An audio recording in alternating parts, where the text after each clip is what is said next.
Hello friends, मैं आपके लेके आई हुई ये टीजीटी इकोनॉमिक्स का मोस्ट इम्पोर्टेंट सेशन। देखते हैं दोस्तों, आज के सेशन में हम करने वाले हैं बहुत सारे क्वेश्चन और आंसर। देखते हैं दोस्तों, विश्व में रेशम का प्रचलन सर्वप्रथम कहाँ हुआ था। विश्व में रेशम का सर्वप्रथम अगर मैं प्रचलन की बात करूँ तो ये चीन में हुआ था दोस्तों। कहाँ पर हुआ था? चीन में हुआ था। नई किस्म के रेशमों का सर्वाधिक जो उत्पादन है वो कहाँ पर होता है? ये मणिपुर एवं जम्मू कश्मीर में होता है। कहाँ पर होता है? मणिपुर एवं जम्मू कश्मीर में होता है। रेशम उत्पादन में देश का अग्रणी राज्य पूछा जाए तो क्या हो जाएगा? कर्नाटक हो जाएगा। कर्नाटक है जो ये रेशम उत्पादन के लिए बहुत ही आगे माना जाता है। सबसे ज़्यादा जो रेशम उत्पादन होता है वो कर्नाटक से ही होता है दोस्तों। केंद्रीय टसर अनुसंधान प्रशिक्षण संस्थान कहाँ स्थित है? तो ये रांची झारखंड में हो जाएगा। कहाँ पर हो जाएगा? ये रांची झारखंड में हो जाएगा। जूट का प्रथम कारखाना कहाँ लगाया गया था? तो ये रिसरा में लगाया गया था। और कब लगाया गया था? ये 1854 में लगाया गया था। सहजनवा जिला गोरखपुर में कौन सी मिल स्थापित है? ये जूट मिल स्थापित है दोस्तों। केंद्रीय रेशम की स्थापना कब की गई थी? ये 1949 में की गई थी दोस्तों। कब की गई थी? 1949 में इसकी जो केंद्रीय रेशम की स्थापना है वो की गई थी। अगर मैं नेक्स्ट क्वेश्चन की बात करूँ तो दोस्तों, जूट से बनी वस्तुओं के उत्पादन में विश्व में प्रथम स्थान किस देश का रहा है? तो ये हो जाएगा हमारे इंडिया का। ठीक है, भारत का हो जाएगा दोस्तों। अगर मैं पश्मीना ऊन किससे प्राप्त होती है? तो ये एक बकरी होती है, पश्मीना बकरी। ठीक है, तो पश्मीना बकरी के नाम से ही ये पश्मीना ऊन मिलती है। तो ये दोस्तों सीटेट में भी क्वेश्चन पूछा जाता है, एसटेट में भी पूछा जाता है, तो इसको अच्छे से कर लेना दोस्तों। ईवीएस में भी आ जाता है ये क्वेश्चन। पश्मीना ऊन किससे प्राप्त होती है? तो ये बकरी से प्राप्त होती है। विश्व प्रसिद्ध अंगोरा ऊन प्राप्त किया जाता है। ये अंगोरा जो ऊन होती है ये खरगोश से मिलती है। किससे मिलती है? खरगोश से मिलती है। भारत का प्रथम आधुनिक ऊन का कारखाना है दोस्तों, कहाँ पर स्थापित किया गया था? ये कानपुर में स्थापित किया गया था और 1876 में स्थापित किया गया था। अगर मैं ऊन उत्पादक के राज्य की बात करूँ तो पंजाब सबसे आगे हो जाएगा दोस्तों। कहाँ पर जो ऊन का उत्पादक क्षेत्र है दोस्तों वो सबसे ज़्यादा कहाँ पर हो जाएगा? ये पंजाब में हो जाएगा। अगर मैं भदोही, मिर्ज़ापुर एवं गोपीगंज है जो उसमें कुटीर उद्योग के लिए जो प्रसिद्ध है वो क्या है? कालीन निर्माण।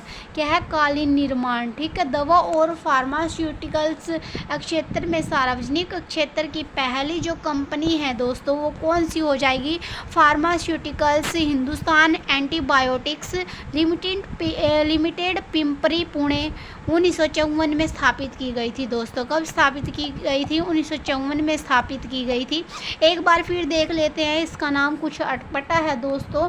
तो दवा और फार्मास्यूटिकल्स क्षेत्र जो सार्वजनिक क्षेत्र की जो पहली कंपनी है, ठीक है दोस्तों, जो पहली कंपनी है वो क्या हो जाएगी?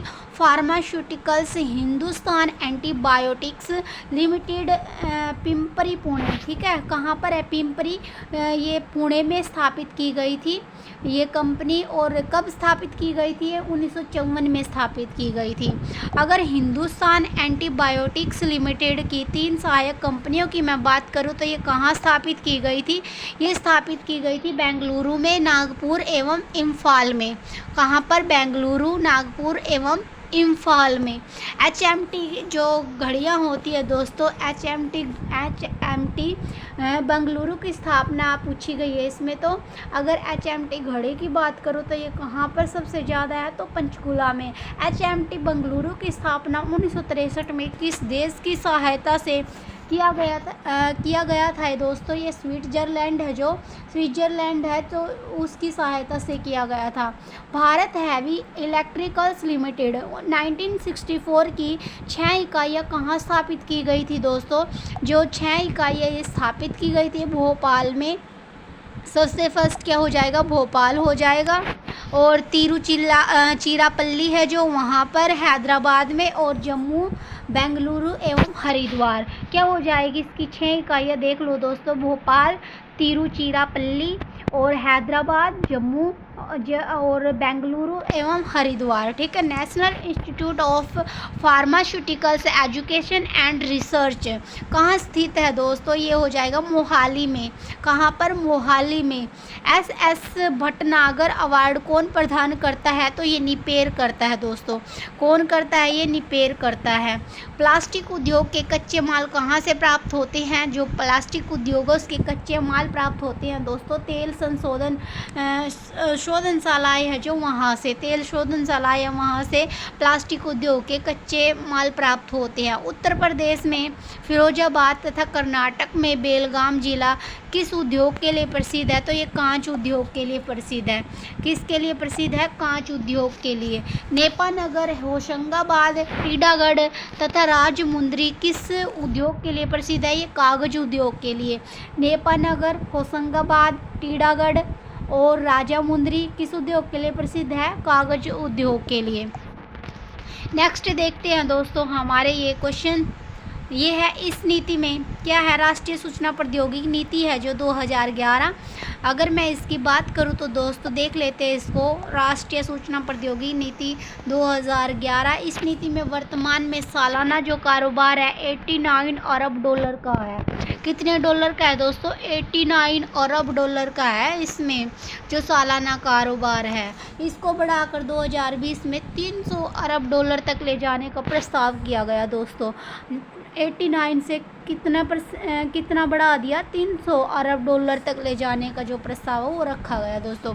प्रति इकाई पूंजी निवेश पर लघु उद्योग में अपेक्षाकृत अधिक रोजगार पैदा होता है। साथ ही साथ अल्प कुशल जो कर्मी हैं उनको भी क्या होता है? रोजगार के अवसर प्राप्त होते हैं इसके अंदर।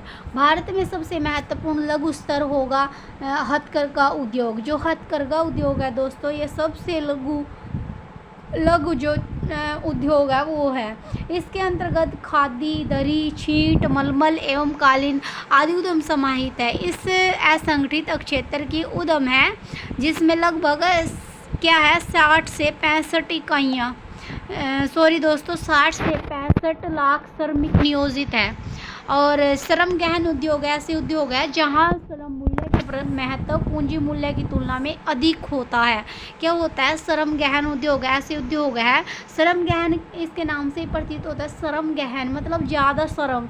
ठीक है। इनमें ज़्यादा श्रम किन में होता है दोस्तों? श्रम मूल्य के महत्व, ठीक है, पूंजी मूल्य की तुलना में अधिक होता है। जैसे होटल, रेस्तरां, गहरी कोयले की खदानें एवं खांडसारी उद्योग आदि अर्थात ऐसे उद्योगों में श्रमिकों की संख्या क्या होती है? अधिक होती है। अब कोयले की खदानें ला लो दोस्तों, इसमें क्या होता है? बहुत सारे श्रमिक काम करते हैं और बहुत ही ज़्यादा काम इन पे होता है दोस्तों। उद्योग बंधु की अगर मैं बात करूं तो उद्योग बंधु क्या हो जाएगा? उत्तर प्रदेश सरकार की एक एजेंसी है जो औद्योगिक इकाइयों की स्थापना एवं समस्याओं के समाधान में सहयोग करती है। ठीक है। भारत में लघु उद्योग की प्रमुख समस्याएं क्या हो जाएगी? पूंजी की कमी। क्या हो जाएगी? अगर कोई उद्योग खड़ा कर रहा है, लघु उद्योग है जो, उनके पास क्या होता है? पूंजी की कमी होती है। कच्चा माल भी कम उपलब्ध होता है। जो उत्पादन है वो एवं विपणन की विकसित प्रणाली का भी अभाव मिलता है। और बड़े उद्योगों से प्रतिस्पर्धा, परिवहन साधन की कमी, संगठन का अभाव, अनुसंधान एवं तकनीकी शिक्षा की कमी। क्या है दोस्तों? जो लघु उद्योग होते हैं उनमें क्या होता है? लघु उद्योग किस वजह से होते हैं? उनके पास है ना पूंजी जो होती है, जो पैसे होते हैं उनके पास कम होते हैं। पैसे कम की वजह से क्या है? कच्चा माल कम खरीद पाते हैं। कच्चा माल क्या होगा? कम होगा। उत्पादन एवं जो विपणन की विकसित प्रणाली होते हैं उनका अभाव मिलेगा। और बड़े उद्योगों से प्रतिस्पर्धा, जब उनका जो उत्पादन है अच्छे से तैयार नहीं होगा, बड़ी मात्रा में तैयार नहीं होगा, तो वो बड़े उद्योगों से बड़े उद्योगों से कंपटीशन कैसे करेंगे? ठीक है। तो परिवहन साधन की जो कमी है, उनके पास क्या होता है? जो साधन होते हैं परिवहन के वो भी कम मिलते हैं। संगठन का अभाव होता है। अनुसंधान एवं जो तकनीकी शिक्षा होती है दोस्तों वो भी कम देखने को मिलती है इसके अंदर। किस उद्योग के स्वरूप और आकार का निर्धारण क्रमशः है?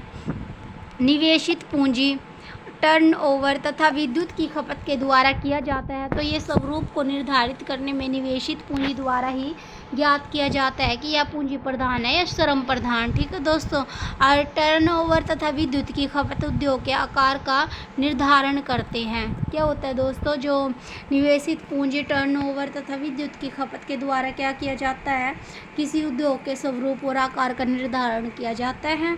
ठीक है, जो स्वरूप को निर्धारित करने में निवेशित पूंजी द्वारा ही यह ज्ञात किया जाता है कि पूंजी प्रधान है या श्रम प्रधान। पूंजी प्रधान क्या होती है, जिसमें ज़्यादा पूंजी लगी होती है, जिसमें मशीनें वगैरह ज़्यादा लगी होती है। और श्रम प्रधान क्या होगी, जिसमें लेबर ज़्यादा लगी होती है, श्रमिक ज़्यादा होते हैं दोस्तों। 17 मई 2010 को केंद्र सरकार द्वारा नए औद्योगिक उत्पादन सूचकांक को स्वीकृति प्रदान करते हुए उसका आधार वर्ष है जो वो कब निर्धारित किया गया था, ये निर्धारित किया गया था 2004-5। ठीक है, 2004 से 5 निर्धारित किया गया है। बीएसएनएल का नियंत्रण टाटा समूह द्वारा, ठीक है, जो बीएसएनएल है उसका नियंत्रण किसके द्वारा है, टाटा समूह द्वारा। और मुद्रा निवेश आर्थिक क्षेत्र लिमिटेड का अडानी समूह द्वारा।